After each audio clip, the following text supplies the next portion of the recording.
east side to the west side, pushing fat rides, it's no surprise. She got ticks in the stash, stacking up cash, fast when it comes to the gas. By no means average, as long as she's got to have it. Maybe you're a perfect 10.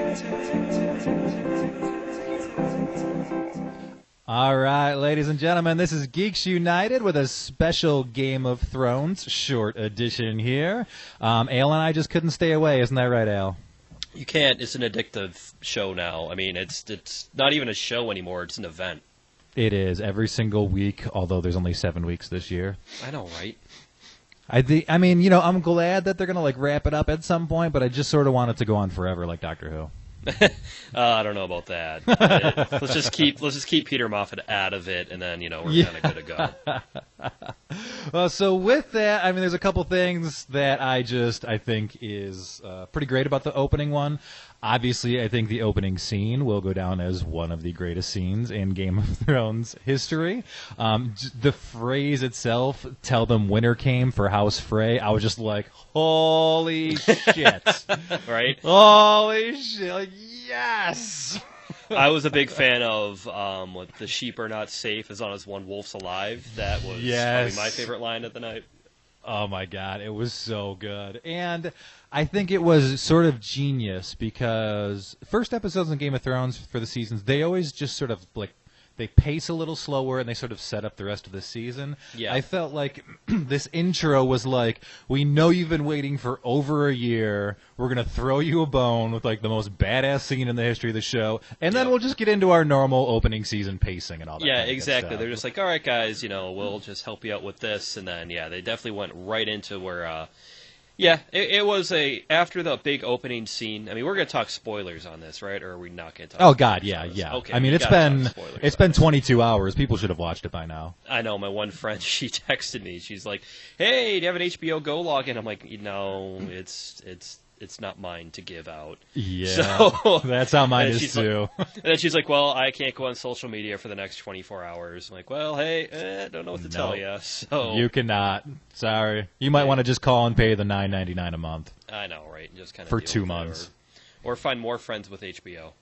Yeah, that's true. Although pretty much everyone I know who has HBO has given out as many of the password and usernames as they can. So I think everybody's maxed out at this point. I know, seriously. It's like that with my Netflix and my WWE network, all that stuff. It's just it's a sharing economy we have now. It's you want it, you got it. Streaming socialism. Exactly. Well, one of my actually my two favorite lines in the whole episode were both Stark children, full-blooded Stark children, non-Targaryen Stark children. The other one I thought was from Sansa, which used to be one of my most hated characters, but she's growing on me. When Littlefinger is, talking to her before Brienne comes up, and he's, they're wrapping up the conversation, and she says to him, you don't have to seize the last word. I'm sure it's something clever. I was like, oh, damn, look at that shade. Like, holy shit. Sansa's got a spine. She's finally getting a spine. I mean, she was just, considering for the past, 6 seasons for the most part, she was just pushed around. So, I mean, the end of last year when she just turned friggin' Ramsay into dog food, that's when she started getting into it. Yes. So, I mean, but back to Sansa, though, I get that she's trying to establish herself as a big player in the game here. But to do that and almost feel like she was undercutting Jon Snow when they're with the Bannermen, that bothered me. That's kind of what got me mad. They did a good job, though, of in the season finale last year of when Littlefinger getting in her head a little bit, like who are they gonna follow, a half-blooded bastard or the true full-blooded daughter of a Stark?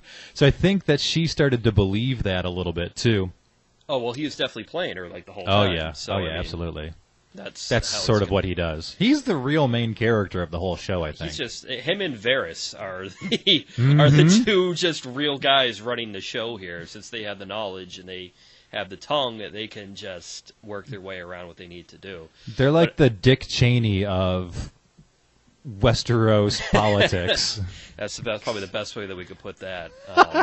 I mean, seriously, you're exactly right when it comes to that. But, I mean, Sansa has to be careful not to do that. I mean, she doesn't want to undercut Jon Snow too much. When the North is finally united again. Exactly, but at the same time, she was right by saying being too soft is what got Ned and Robb their heads chopped off. And so she does make a good point with that.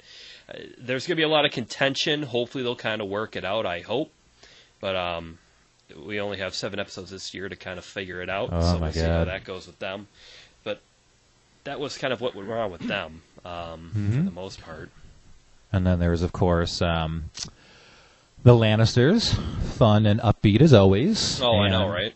Hey, we haven't really talked about our dying child. He's dead. What are we going to do about it? That's it. It's just the world is mine. Her world was her children, and now she has no children, so the world has to be her world. And yeah, she's very dangerous at this point. She's just like, they're dust. They're dead to me. There's no bringing them back. Let's just move on.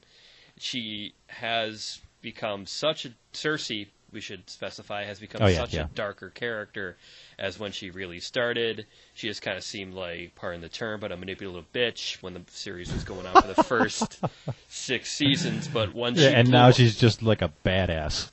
Right, when she blew up the whole sept and everything, and the sparrows and all that, that's when she just kind of took control of the whole situation.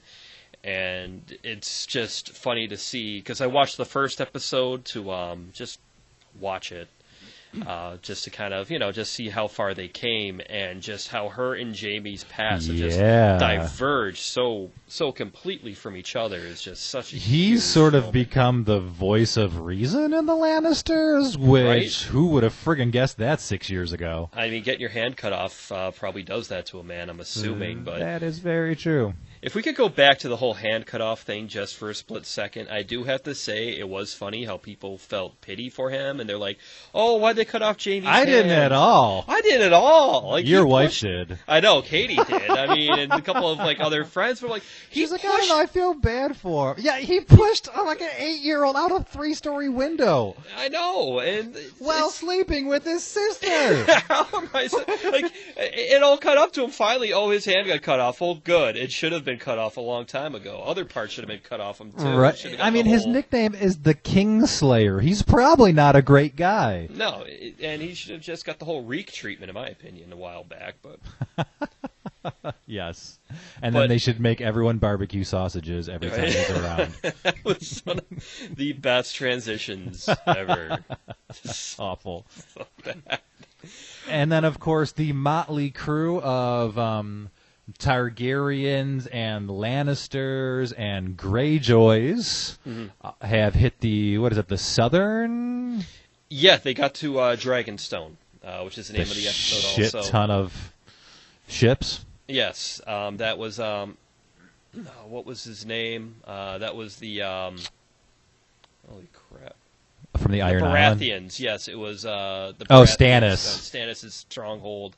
Yes. When they got there at the end. I do like how they ended it, and she's like something like so what do we do now? Like standing at the same table that Stannis plotted essentially his own demise. Yeah, shall we begin were the shall we begin? That's it. Yes. And that was an appropriate way to put it. That ending of the episode was perfect. It completely quiet. I got an uneasy feeling. I'm like, why is Dragonstone why is no one there?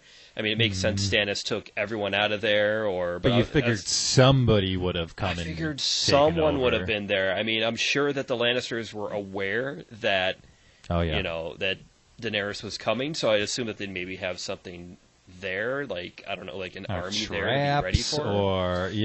Exactly. So, when it was running really slow-paced, and it was great, even though the whole entourage was there, Daenerys was up front, guiding the whole thing, and just complete silence. Really well directed for that part. A good idea to do I do really like how they didn't have Tyrion say anything at the end there, because he's such a chatty, talky character. I thought that was big for them to not have him really say anything. Yeah, that's exactly right. And just to have it be quiet, and just for Daenerys to soak the whole moment in slowly, where she Her walks in, birthplace. gets to the shore, touches the shore, opens the gates. You see the castle. Walks up to the castle, sees the throne, walks into the.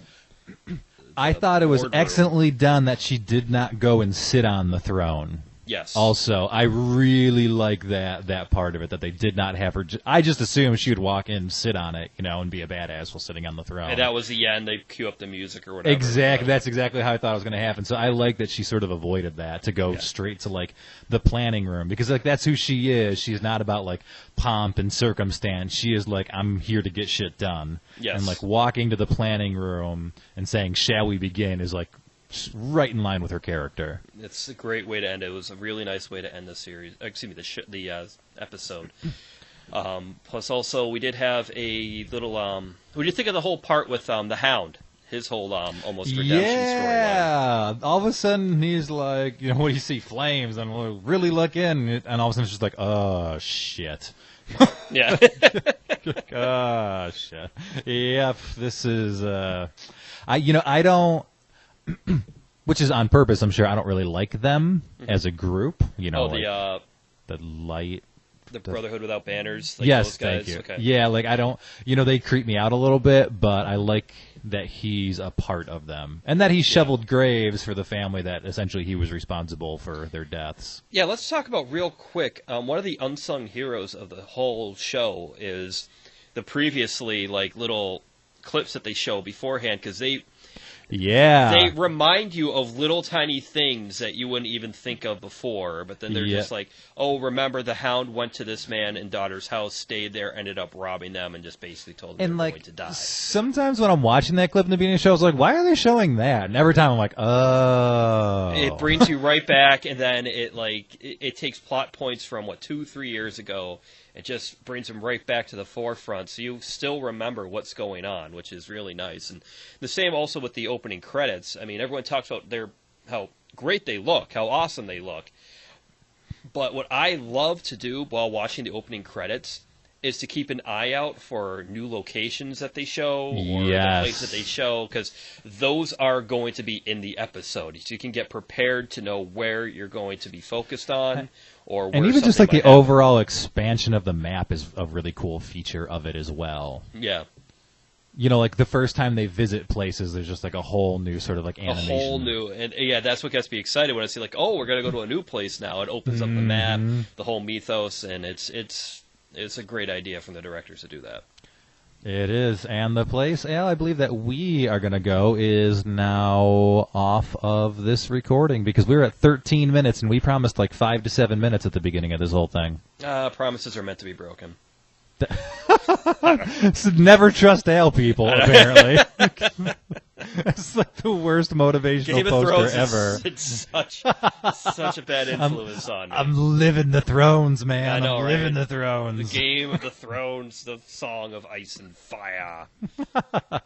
All right, so if you guys like this and would like us to continue doing this after every Game of Thrones, like, share, comment, upvote, whatever you got to do, man. Just let us know that you're out there and you're listening. Email, smoke signal, whatever you need. GeeksUnitedPodcast@gmail.com. Also, Geeks United WAB on Twitter, and Geeks United with Al and Bob on Facebook.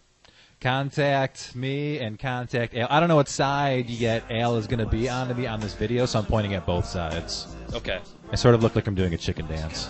But he'll be on one of these sides of me. One of these two sides. All right, so that's it from Geeks United with Al and Bob, and we will see you next week. Or have you listen to us next week. Bye.